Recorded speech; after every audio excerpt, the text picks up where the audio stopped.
You're watching First Take, presented by Bass Pro Shops. How do you disrupt Eli Manning on an offense? Hit him in the mouth. The best thing for any team is to make a quarterback feel pain. You know, you got to be respectful of the other rules of the game, and honestly, you don't want to hurt anybody, but to make him feel you is to bring his eyes down, man. You don't want a good quarterback like Eli Manning looking down the field, ever, ever, ever, ever. Greg Hardy's talking again. Last time he talked, the Cowboys weren't able to back it up with their loss to the Patriots 30-6. Should Hardy quit talking, gentlemen? Who's going here? Stephen A. Stephen A. Should he be quiet? Actually, I don't think he should. Oh. To be quite honest with Tell you, me why. I have to admit to you, I consider it as disgusting as it may be. I would tell you that his words are working effectively because considering his obviously checkered past, where he was on the commissioner's exempt list after being convicted on a bench trial in North Carolina, which was because of domestic violence, ultimately appealed it, and then there was no jury trial and the case was dropped. He was still on the commissioner's exempt list, got paid over $13 million for playing just one game, then got suspended for 10 games, got it reduced to 4, missed the first 4 games, and then came back.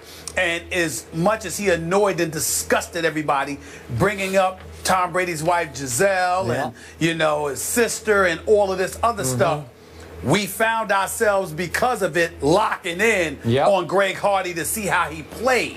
Now he says this again about Eli, which obviously made sense because he elaborated by saying you don't want him looking downfield. You want his eyes down because he's hearing footsteps. You remember, even though the Giants have only given up 7 sacks this year, which is pretty damn good, fewest in the NFC, by the way, the flip side is they just gave up 3 sacks on Eli Manning just past Monday. He got hit 7 times. He had to dump the ball on several other occasions. So if you're Greg Hardy, you want to let him know you're coming. You want everybody to know you're coming because you're preoccupying folks with your game and your intention.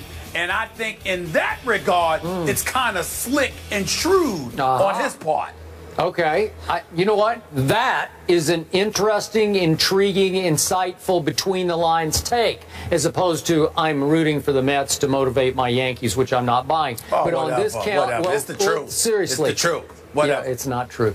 But on this point, you're probably right about that. Now, I'm on record here. I have little to no regard for Greg Hardy as a person, and I've been detailed about that.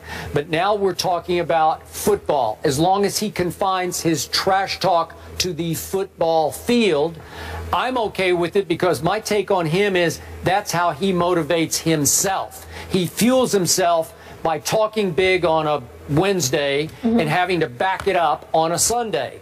And at least for a half against the great Tom Brady, I thought he backed it up. He was talking about flashing on your TV screen. He flashed all over my TV screen, and I'm happy, at least this Sunday, he will be flashing on my TV screen at Giant Stadium, and I am now sitting next to the biggest Eli Manning fan in the history of fandom right here. Monday. I can't wait. You're going to wear his jersey, she says, on Monday when they win, which means you will not be wearing his jersey on Monday. But I'm sure you were offended by this hit him in the mouth kind of talk, but that's just typical. People need to do that. They need to build themselves up. Other people don't need that kind of motivation. Need to do that. Yeah, they don't. Well, I don't think he qualifies as a weak person. I will be objective. I'm kidding. I'm kidding. The last time Greg Hardy did face Eli, though, he sacked him 3 times.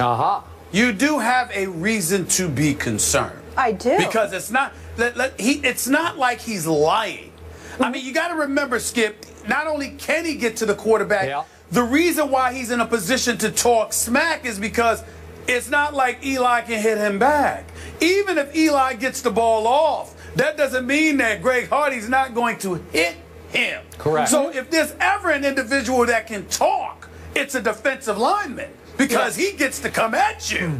And you got to pray that Flowers protects you and doesn't give up a sack like he did Monday night against the Eagles. So both of you are very worried for Sunday's game. No, I'm not. See you Monday after they win. Can't wait. Be there. The Cavs finally lock up Tristan Thompson, so they shouldn't be as worried, to a 5-year deal, and he shows his pride on IG last night. So can the Cavs big man live up to those big dollars? Skip and Stephen A. will get into that on the other side of the break. Antonio Spurs waived Jimmer Fredette on Wednesday after a fantastic career at BYU, including leading the nation in scoring and AP National Player of the Year in 2011. Jimmer was drafted 10th overall in the 2011 draft. In his 4 years in the NBA, Jimmer's averaged just over 6 points a game for 3 different teams while starting only 7 games. Skip, what's happened to Jimmer? Stephen A. Smith. What happened to Jimmer is the Sacramento Kings got blinded by his college hype. He was as hyped a college basketball player as we have ever seen to me. He was the face of college basketball in his last year at BYU, which happened to have been his 4th year at BYU. So we're not talking about one and done or two and done. We're talking about graduating and done, and then suddenly being picked 10th overall by the Sacramento Kings, when in fact Jimmer Fredette shouldn't have been drafted at all. And again, just to drive this home, he's picked 10th by the Kings that year, 1 pick ahead of Klay Thompson, 5 picks ahead of Kawhi Leonard, 20 picks ahead of Jimmy Butler, and I could go on and on. And I'm not being a hypocrite here. I'm not using 20/20 hindsight. Stephen A., right hand above here. I sat in this chair that whole year. You weren't with me yet. And I said again and again, nope, he's a great college player. And I don't toss that word around loosely. He was great in college basketball. He was great for college basketball. I enjoyed watching him. I looked forward to those games. But I said he cannot play pro basketball. He's not quick enough. He won't consistently be able to get his shot, his jump shot in pro basketball. And most of all, there are 2 ends to that floor, as the Spurs have taught the league.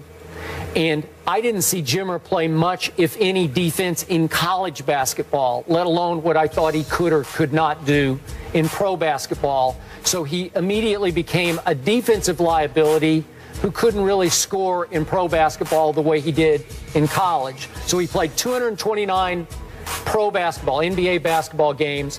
3 times in 229, he actually scored more than 20 points. And I was surprised to find that he'd even done that, because he just wasn't good enough. And I know this is a controversial subject, Stephen A., but I'm going to throw it out there again. It's come up many times on the show before. I am very obviously a white guy, and I am often skeptical going into drafts of American white guys. Why? Because history tells me I should be skeptical of American white guys going into the draft. Never since Larry Bird have we ever had a white American NBA player even close to Larry Bird. There was a John Stockton, obviously. There was a Chris Mullin. There was a Kevin McHale. These are great players, but there haven't been very many of them, and none of them was a Larry Bird. And you know, Chandler Parsons knocked out, his Florida team knocked out Jimmer's team in the NCAAs that year. Chandler Parsons is a nice player. We just talked about Kevin Love. He's a nice player, very good player. Larry Bird, no. Superstar, no. And I can give you, we don't have time to go through the reams and reams of data on this, but it's often been a bad idea, especially in the lottery, to take an American white kid. I'm just throwing it out there because history will back me up on this. And this was a classic case, as was Adam Morrison a few years before that. And I sat right in the same chair. 2006. Yeah. And I said, Adam Morrison can't play. And I know it was Adam Morrison versus J.J. Redick. And by the way, J.J. has turned into a nice NBA player. He is a starter, and he can flat out carry his weight as a shooter. And he'll play a little defense for Doc Rivers. So I get all that. But still, Jimmer was a bad idea because the Sacramento Kings bought into the hype.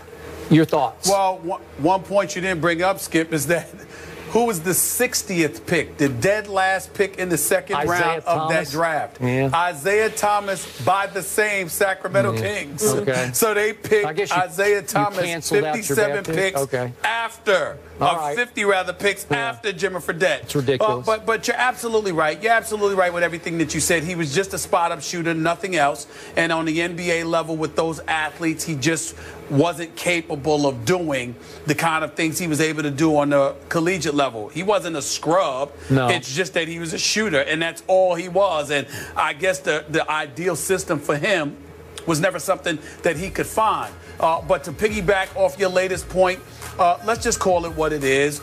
Listen, and by the way, I want to preface my comments by saying there's no crime in doing this. Nobody was more hyped than Adam Morrison, and I was disappointed that Michael Jordan elected to take him. I believe it was with the 3rd overall pick, and he had passed up on Brandon Roy, who, by the way, if his knees never went bad, this dude would have been a star in the league.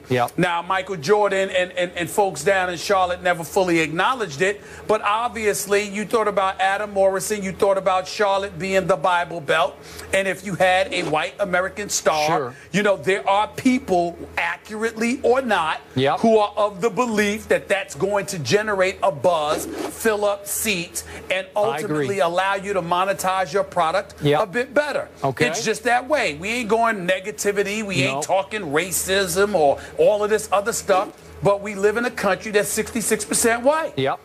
13% black, about 17% Hispanic. It is the way that it is. If you can find a white star that is going to do wonders for your individual brand as a team, and it's going to do wonders for the NBA. Now, the NBA has been very adroit at globalizing its product and its brand, so you have white individuals who are essentially white European players who have been stars, and that has benefited the NBA product as well in a very huge way.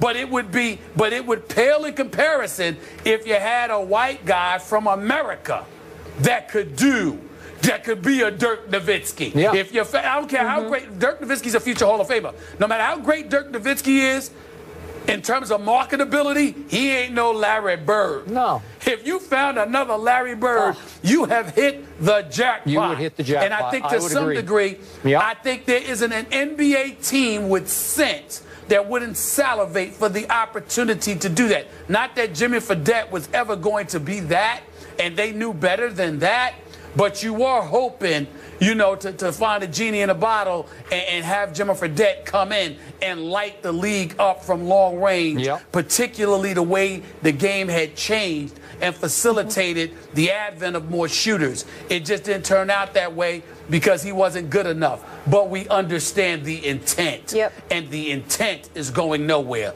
They'll still look for those kind of players in the future. The best way, quickest way to fill your seats of your arena is to win basketball games. And you better pick a guy, and if he happens to be white, but he can still help you win a whole lot of games, good for you. Jimmer could not help you win games. Well, you know, he sure was fun to watch in college. It's about selling. It's about selling products off the court as well. You know, that's what I'm saying. I got it. 100%. All right, moving on, guys. After vowing to get after Tom Brady last week, Greg Hardy is chirping again, and this time, oh, this one's personal for me. It's at Eli Manning. We'll tell you what he said when we return. Giants, Cowboys. Can't wait, Skip Bayless. Now it's personal. Yeah. It is. It's personal.